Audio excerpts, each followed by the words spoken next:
ఓం నమో వెంకటేశాయ. విష్ణు భక్తులకు అత్యంత పవిత్రమైన పుణ్యక్షేత్రాలు ఇవి.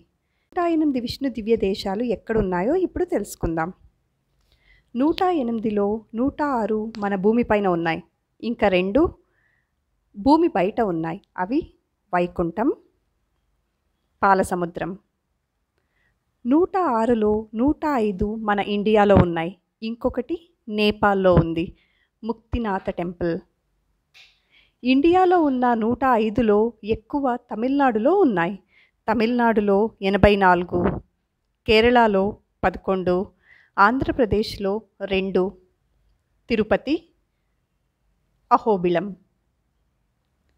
గుజరాత్లో 1, ద్వారకా.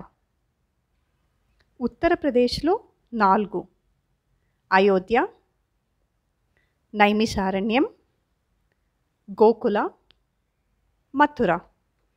ఉత్తరాఖండ్లో 3 ఉన్నాయి, బద్రీనాథ్, జ్యోతిర్మత్, దేవప్రయాగ్. మొట్టమొదటి దివ్యదేశం శ్రీరంగంతో మొదలుపెట్టి చివరి దివ్యదేశమైన వైకుంఠంతో జర్నీ ఎండ్ అవ్వాలని ప్రతి విష్ణు భక్తుని కోరిక. ఓం నమో నారాయణాయ.